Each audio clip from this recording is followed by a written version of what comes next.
Hello everyone, I hope you're doing well. Today we are going to put some rounds through the AG-42B Jungmann. Now this is the sort of gun that I really dig because it is just a different design. Just weird and unique and different and cool and not super common. And I'm really into the weird stuff. So we're going to get weird with it today and get this all kinds of dirty. So the AG-42 was Sweden's semi-automatic battle rifle designed for World War II time period. If you don't know, Sweden was neutral during World War II, so these weapons never saw themselves in any combat or, fighting the Nazis or anything like that. So a lot of training rounds through them, but no rounds fired in anger. The rifle is chambered in the 6.5 by 55 or 6.5 Swede. You saw my Swedish Mauser video. It's the same cartridge fired in that video as well. I love this cartridge. It's very soft shooting. The recoil doesn't beat your shoulder down after dozens of rounds. So I enjoy it. I've got some of this old PPU with the old distributed by Century Arms sticker on here, kind of cool.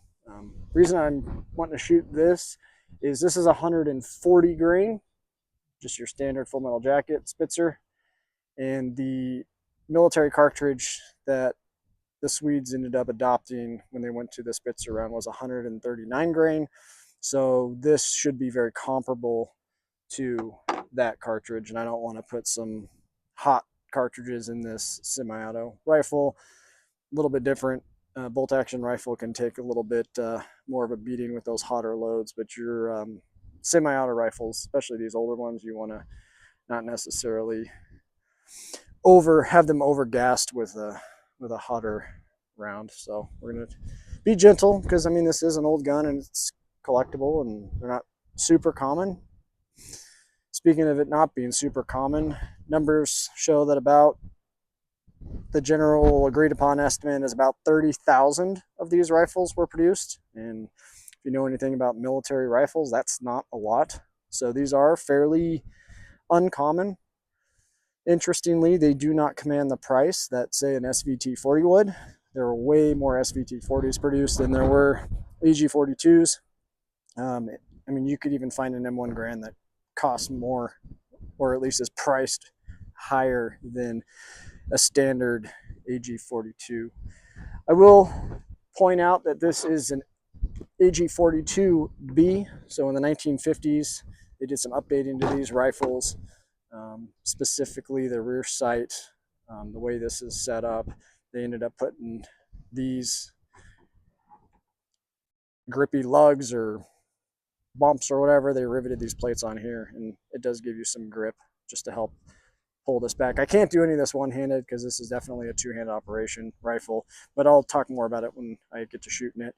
The rear sight adjustment here, you could either do the round nose, the older 6.5 ammo that they had, but when they did the B, they wanted to update it so it could be able to be zeroed or sighted properly using the Spitzer round because it had a different point of impact, velocity, and all that good stuff. So turn this, you got this little window right here, and then the little pointy bullet shows that I'm on the Spitzer, and then there's 2, 3, 4, 500 meters.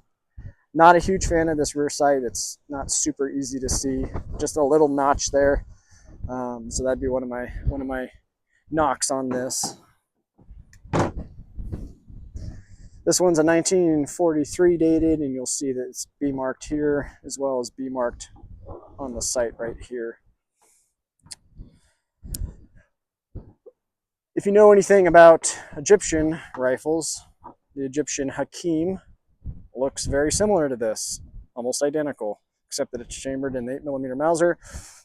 That's because the Egyptians ultimately bought all the Swedish tooling, machining, and stuff, and decided to produce basically the same rifle, and 8mm Mauser is their battle rifle. That was in the, I think, the early to mid 50s. So eventually, when I get out here again at some point, when I feel like shooting that, I'll bring out the Hakim. We'll do the kind of like the second part of this. You'll be able to see that rifle in action, and then once we get through that at some point, we'll look at the little brother, the Rashid, which is basically the same general design. There are some obvious changes, but that one would be chambered in the 7.62x39. So it's kind of a cool lineage, with this being kind of the granddad of all of it. But overall, nice condition rifle. Sling, good to go. It's decent, it's serviceable. This is your standard Swedish style sling. It does have a detachable magazine, but it was intended to be loaded with strippers. So we'll go over that when we get to shooting. And I also brought out the bayonet. You saw this in my Swede Mauser video, same bayonet. I've just got one of these, and I'll toss it on here and put some rounds through it with that just for fun, so you can see what it looks like. But yeah, again, super windy out here today. Nice weather, but windy. Shouldn't be this warm for January where I live. Kind of concerning, but might as well take advantage of the semi-decent weather and get out here and put some rounds through this. Alrighty, let's get to it. Alright, so like I was talking when I had the gun on the table, the way this thing works, let me just pull the mag out, it's just almost easier. So you've got this cover, which also will catch your bolt, and that's how you lock the bolt to the rear. So right now the bolt and the carrier group is locked to the rear, so your safety is this lever here. So to the left is fire, to the right is safe. So this is on fire, and you can see that bolt just went slamming home. It's got a lot of spring tension, so you don't want to have your thumb anywhere in there. So in order to bring this bolt back manually, you grab the cover, push forward, and then it'll bring the bolt carrier back locked inside of this cover. Now, if you were being sloppy and had your hand here as you brought that back, you can see there's a gap right here. Well, the second I close that gap, I put in rearward pressure, it sends the bolt home. So to avoid eating meat off your finger, you can just kick it over to safe, slide it back. So now it doesn't matter, it's not going to release, because when it's on safe, the little tab that's going to end up causing the bolt to release is disengaged. So you can just have it there all day long, you don't have to worry about it. So fire, there it goes, right? So when I mess with this, I just keep it on safe when I'm loading and everything, because there's no chance that I'm going to eat up my finger. And when I'm ready to go, I'll put it on fire. There we go, and then it'll go forward. Cool? So let's get her loaded up. Put the mag back in. And these mags, they weren't designed to be like you would with like a modern rifle where you just have a, half a dozen mags that you're going to load out of. You've just got the one mag. It's got this little locking kind of like shark teeth deal that locks in the front, and then there's a lock in the rear here, similar to kind of like any of your releases that are on the back of a magazine. But in order to get that out, you kind of have to hit both. So you got to hit the rear and the front in order to get it to come out. So obviously it's not designed for fast mag changes, because it was designed to be fed with strippers. So let's do that now. So bolts locked to the rear. We're going to feed our stripper in here. So 5 rounds, just like I would with any other bolt action rifle.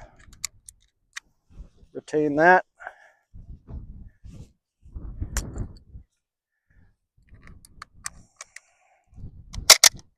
There you go, 10 rounds. And I'll show you, you don't even have to remove that stripper. It'll pop right out. So we're good to go. Back on safe, 2 rounds. We're not at a super far distance. This is only 35 yards. So let's get some rounds on the steel.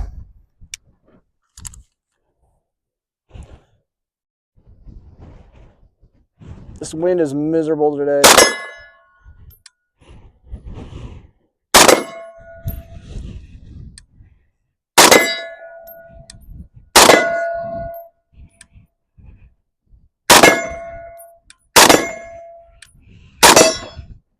Guess that guy's dead.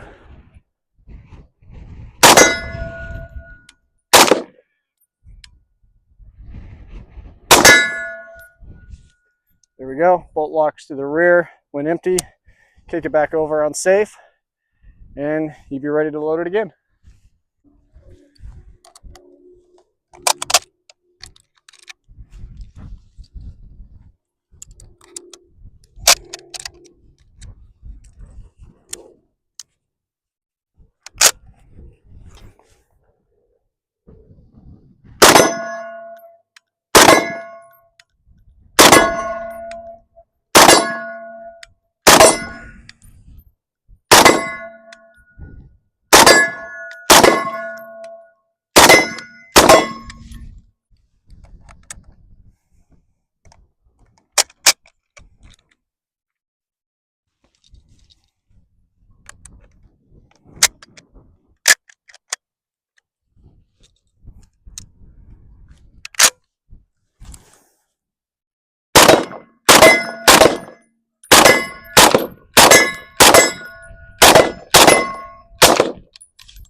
All right, a little bayonet time. So same bayonet that goes on your Swedish Mauser, their bolt action rifle, same design, goes on this rifle as well. So slides over, you got the hollow space in the grip, slides over your cleaning rod, and then you've got this little spring-loaded detent or tab that locks right here in this little lug. So there's your bayonet. Don't want to drop the sheath here on the asphalt and ding it up. So there you go. Cool looking design. Pretty wild on the end of this thing. So let's get some rounds through it. Let you see what it looks like in action with the bayonet.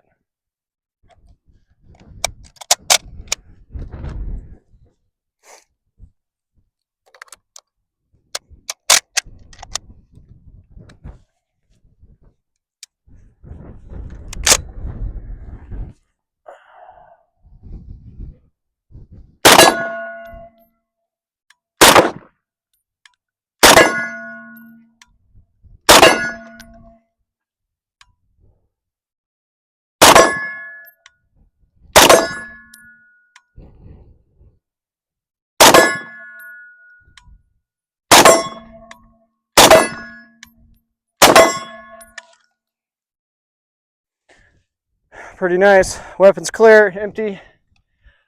I will say there are some bayonets that latch on a lot tighter. This one is wobbly as all get out. And that makes me nervous because you've seen my Turkish Mauser video where the bayonet just walked off the end of the gun, and I don't want that to happen. So 10 rounds with the bayonet. I'm going to call it good from there. We'll get some more rounds on target with the rifle, but there you go. You saw it shot with the bayonet in place. Very cool piece of history right there. Let's have a little fun. I'm just going to go as quick as I can within reason to try to get rounds on target. And again, like I said, this cartridge is super soft. I love it. And then you put it in a gas gun and it's even softer. So the recoil isn't bad at all. The weight of the gun, it's not like overly heavy, but it's sturdy, it's stout, so it's pretty stable. The worst part about today is I've got a full value wind hitting me from the side, from left to right, and it's blowing me all over the place. So if it wasn't windy, it'd actually be a really nice day out here.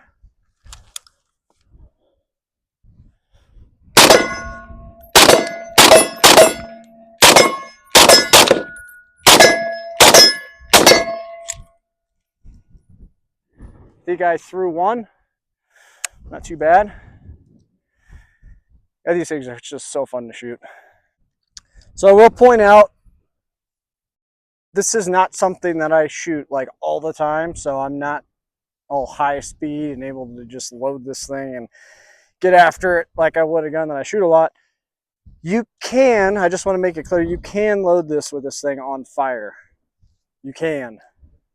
I don't want to screw up and have that bolt slam my thumb into the end of the receiver. So I'm not in a rush. I'm having fun, and I want to have fun the whole time I'm out here without a messed up thumb. So for me, I just leave it on safe when I load because I can't screw up. Just to clarify, because someone will probably point out you can load it without it being on safe and it works, and yes, but I just don't want to take the risk of eating my thumb up. And like I said, I'm out here just having fun, right?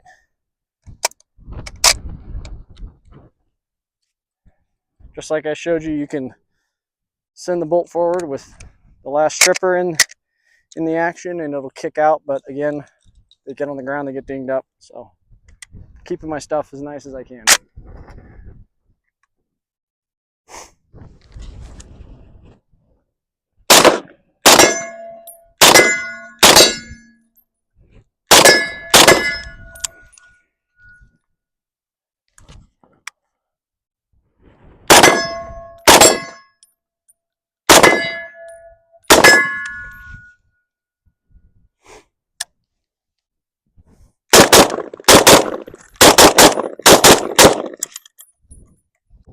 We're back here at the 50. I figure we'll send 10 from back here. Those targets got a little skinnier since they're now angled due to moving positions.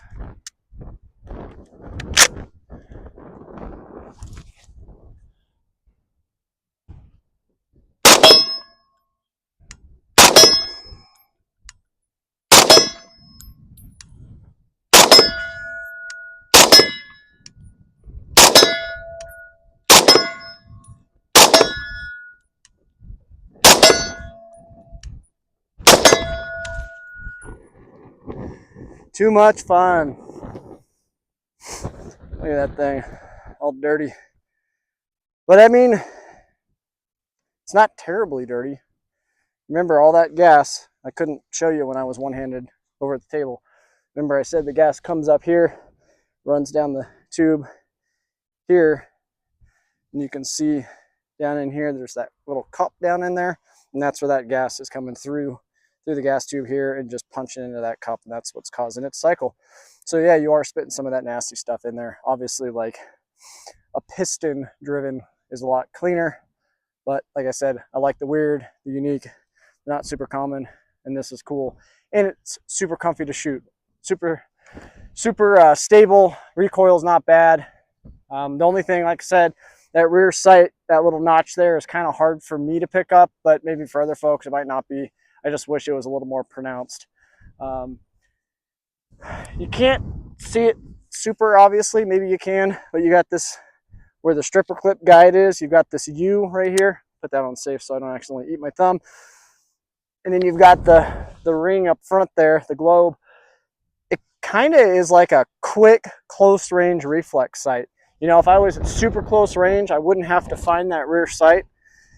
I could just come up, make sure that rear U and the circle are centered up, and I could just right here, almost like a, I don't even know. It's not like an optic, obviously, because it's not like an EOTech, but it's kind of like an old school, like reflex style sight, right? Because it's in line enough, and if I'm shooting close range, as long as I'm general center mass, you're going to get your hits, right?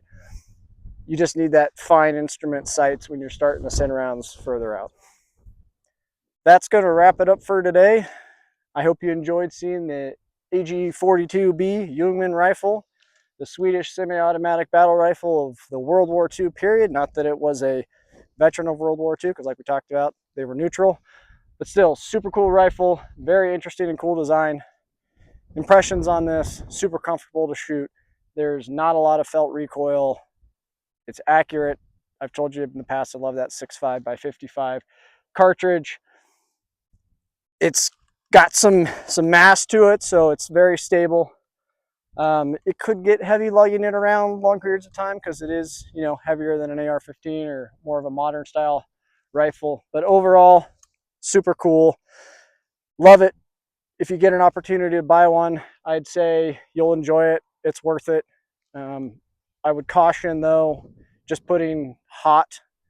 By hot, I mean like modern hunting cartridges that are pushing the pressures and the velocities to the max. I wouldn't necessarily want to shoot those in this because, again, with an older rifle, you're talking about something that's older, so over time it become more fragile and worn. And then the gas system might not necessarily be designed and able to hold up to a lot of pressure over and over again, right? Obviously, they would do proof loads and all these things, and they'd survive that, but you wouldn't want to necessarily just shoot mags of proof loads. Eventually, it's going to wear the gun down, and something's probably going to fail. So stick to something that's right around, I would say, that 140, 139 grain. Hand loading is obviously an option, and eventually once I burn through all my stuff, I've got the dies and I'll just hand load for all this stuff. So keep your brass. It's an investment, right? Don't just leave it on the range. Again, hope you enjoyed. Go out, shoot, enjoy your guns, enjoy the hobby, enjoy the history of these old rifles. Don't watch too many videos online. Actually go out and experience life. I will catch you on the next one.